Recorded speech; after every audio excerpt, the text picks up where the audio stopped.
Salut. C'est Paul. Je te retrouve ce soir pour une lecture de contes bretons. Car je suis breton en fait. Alors c'est faux. Mais je suis déjà allé en Bretagne une fois. Et j'avais ramené ce livre. Ok. Je l'ai déjà pu le lire il y a longtemps sur la chaîne d'ailleurs. Ce soir on va lire La forêt perdue. Mais pour l'histoire en fait, je suis un peu breton, tu vois. Parce qu'il faut savoir que quand tu vas en Bretagne, tu deviens breton en fait automatiquement. Genre, il suffit que tu survives à 2 semaines de pluie intense et l'eau en fait te transforme en breton. C'est un peu comme une évolution. Je sais pas comment dire. L'eau en fait, t'en prends masse. Puis tu es fait breton en fait par la nature en quelque sorte. C'est automatique, c'est comme ça. Voilà. Alors donc, c'est parti du coup. Je vais te montrer les images chaque fois. Entre chaque page parce que c'est un beau livre en vrai. Allez. Hop, la petite recoiffe là. Ouais, les boucles aussi, oui. C'est parti. Allez, on y va. En pénétrant sous les grands arbres, Job éprouva un étrange sentiment de malaise. Cette matinée de décembre était pourtant tranquille, froide et sèche du fait d'un petit vent qui venait de l'est. Quand il avait obtenu cette concession pour un très beau prix, Job s'était félicité de sa bonne fortune. Quelque peu étonné, une personne dans la salle des ventes ne surenchérisse, que personne dans la salle des ventes ne surenchérisse sur son offre dérisoire. Il avait vu les autres coupeurs et forestiers le regarder d'un drôle air. Était-ce de la jalousie qu'ils lisaient au fond de leurs yeux, ou autre chose? Job connaissait les histoires de vieilles femmes qui traînaient sur ces bois, les bois obscurs, les arbres perdus, la forêt oubliée, comme il disait. Eh bien, si c'est ça, se dit-il, que ces grands couillons continuent à croire à leurs fables. En sortant de la salle des concessions, il en riait encore. Maintenant, il souriait moins. Il avançait au milieu des grands troncs noirs qui, comme des sentinelles immobiles, veillant un sombre royaume, le cernaient de toutes parts. Plus il pénétrait le cœur de la forêt, plus les troncs devenaient énormes et majestueux. La bonhomie du brave bûcheron fit qu'il en oublia vite ses sombres pensées à l'idée de l'ouvrage de titan qu'il allait devoir abattre. Voyons voir les images. Ouais, tu vois, c'est joli, hein.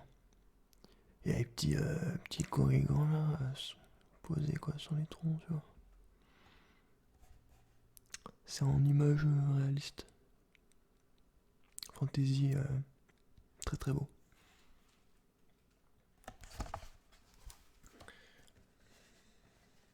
D'ailleurs, on le voit là, le héros là, il arrive, tu vois, il passe par-dessus le tronc, il arrive dans la forêt, enfin tu vois, il est en train de se balader dans la forêt, quoi, d'avancer. C'est vrai qu'on le voit pas hyper bien, mais... Ah, attends, c'est flou, tu le vois à peu près. Avec sa hache.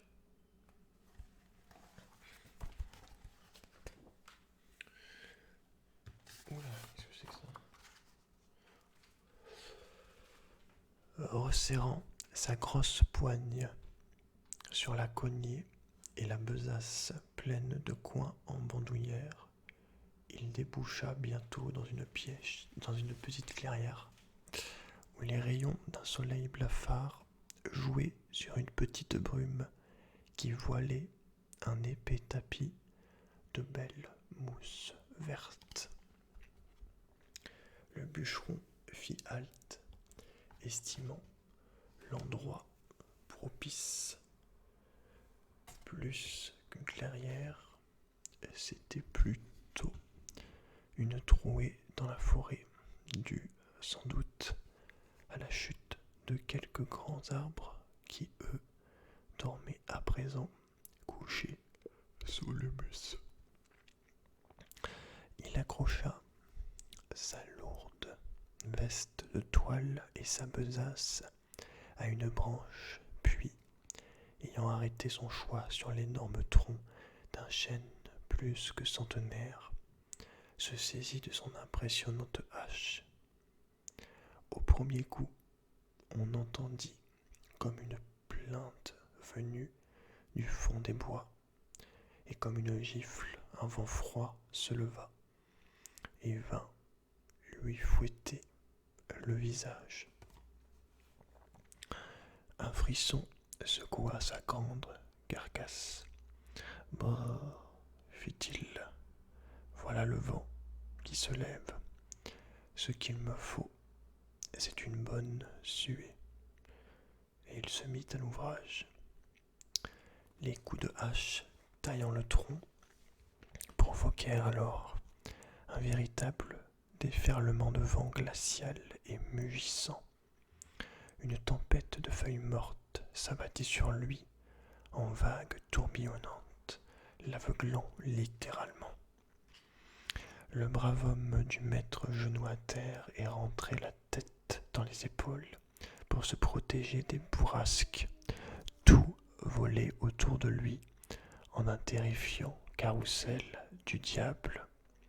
Les feuilles des branches de bois mort, de gros morceaux d'écorce, et il sentait confusément qu'il était la cible de tous ces projectiles.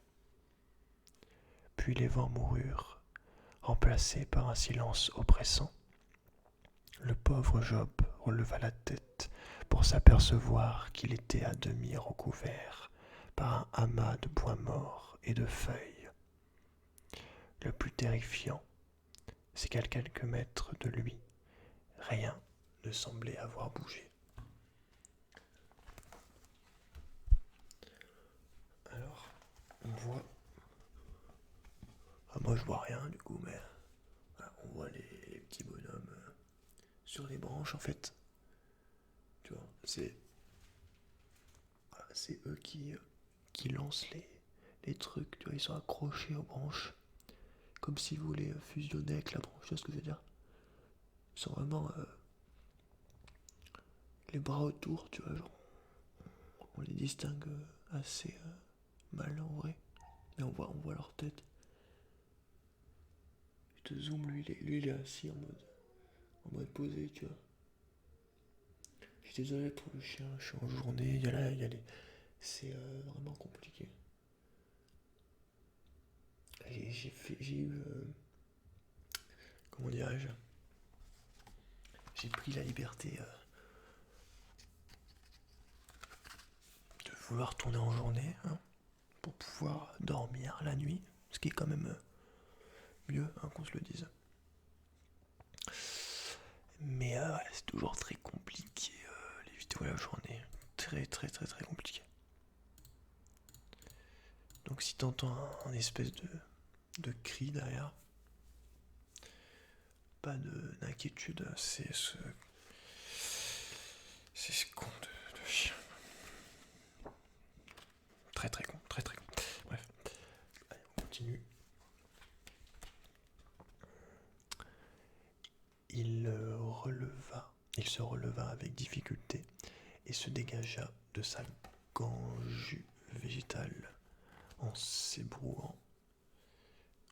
Encore abasourdi par l'étrange phénomène, il entendit soudain derrière lui un craquement de brindilles.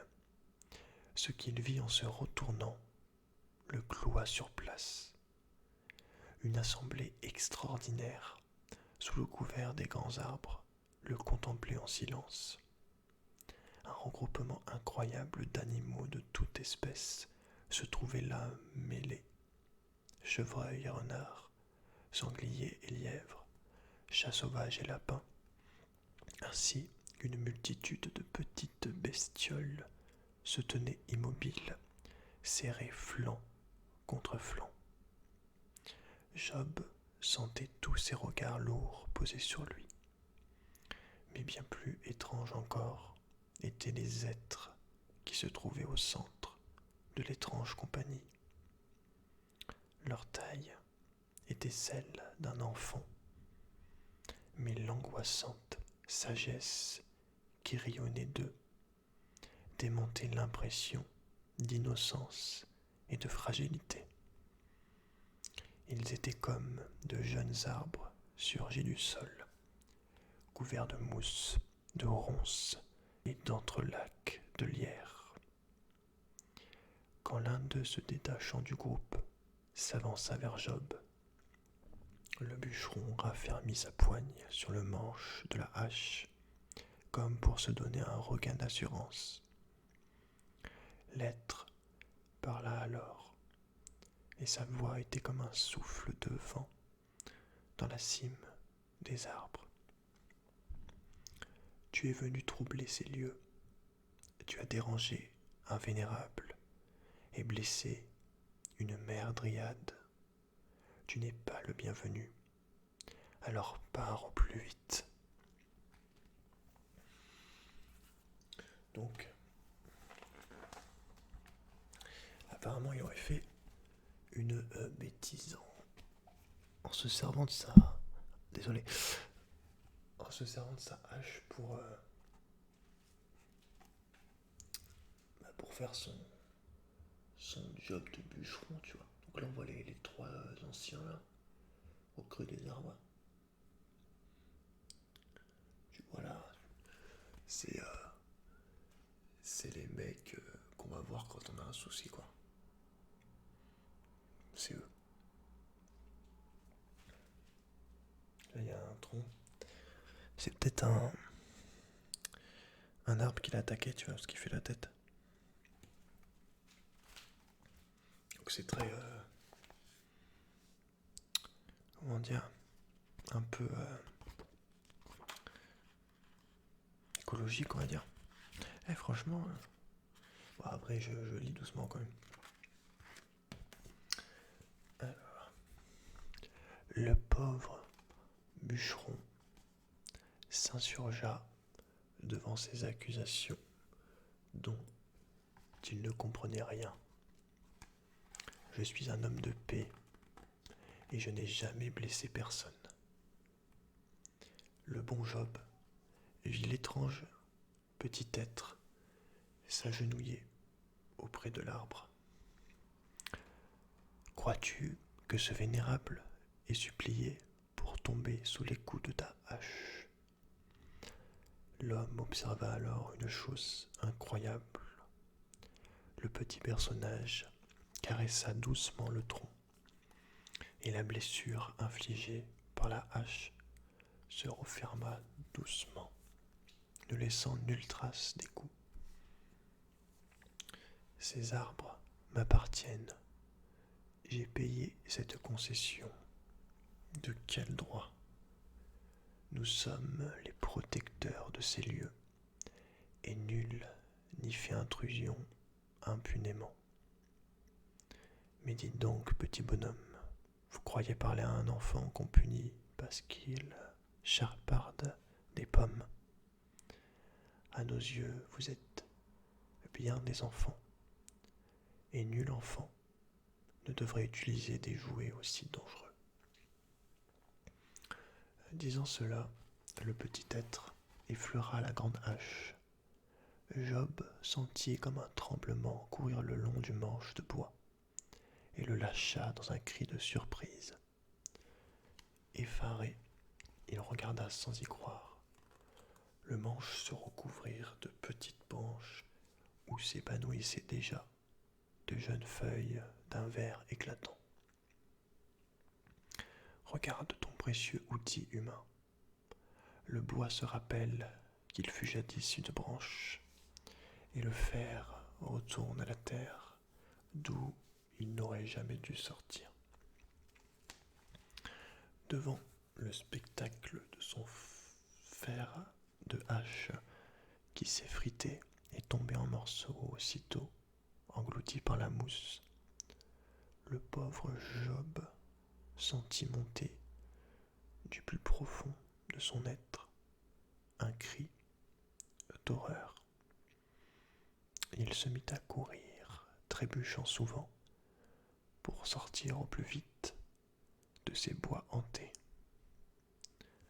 Tout au long de sa fuite éperdue, des yeux le suivirent afin de s'assurer qu'il quittait bien la sombre forêt. Ce n'est qu'à l'orée des bois que la présence tenace s'évanouit.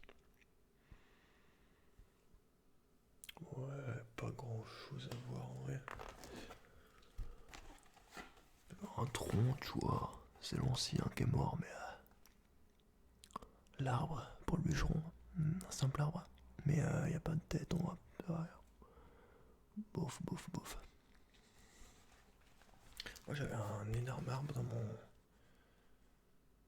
dans mon jardin, mais il a été coupé malheureusement, ça m'a pas fait plaisir. J'avais le seum en vrai, je vais pas le couper. Je sais même pas pourquoi il était coupé en vrai. Enfin bref, ça me fait toujours mal de couper un arbre pour rien. Ce que je veux dire. Genre, même pour se chauffer en vrai. Parce que franchement, c'est du confort, tu vois ce que je veux dire. Si vraiment t'as froid, tu mets 3 pulls quoi. Regarde, je suis en t-shirt, quoi. Mais vraiment, tu mets 3 gros pulls, tu vois. Et t'es bien normalement. Bon, après, je comprends, j'étais dans une région vraiment, vraiment glaciale, quoi. Mais en France, ça faut arrêter, quoi. C'est quoi le plus froid que t'as? -10. Comment ça faire? En tout cas, dans ma région, tu vois. S'il fait 0, -2 peut-être. Le dehors, quoi. Le matin, mais franchement, tu mets des pulls et c'est bon, hein. À un moment donné, bref. Alors attends, on va finir cette dernière page du coup. La morale de l'histoire. Job comprenait à présent pourquoi nul n'y entrait, pourquoi personne ne voulait pénétrer ces sombres bois.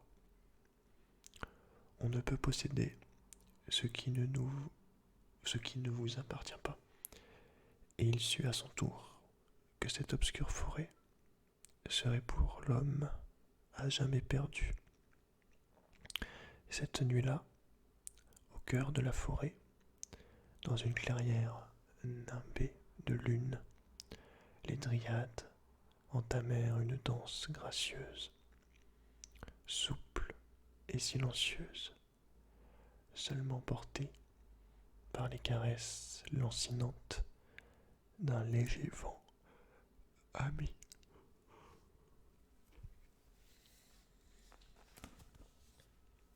Alors pour moi les dryades c'était des genres de meufs avec des meufs biches un peu. Mais c'était dans un jeu que j'avais vu ça. Et apparemment pour les Bretons, les dryades, c'est plus ça, tu vois. C'est plus des meufs. Ça, des femmes. Des femmes arbres. Tu vois, il y en a une qui est couchée là. Là, elle danse, tu vois. C'est joli, hein. Regarde, regarde.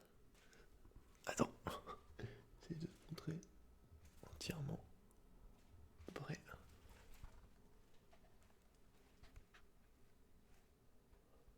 Tu vois.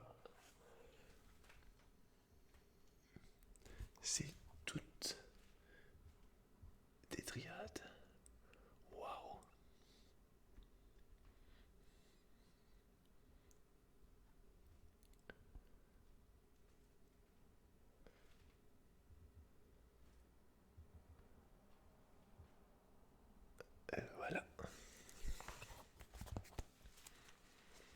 du coup, hein, dis-moi ce que tu en as pensé de cette lecture. Je tiens à dire que j'ai égaré le livre de mythologie. Et j'ai le seum, vraiment, je sais pas où j'ai pu le mettre. Un truc comme ça. Franchement, croise les doigts pour le retrouver, mais quand même, déception quoi. Bref. Mais écoute, je vais te laisser te reposer. Je te souhaite une très bonne nuit. Fais de très très très très beaux rêves.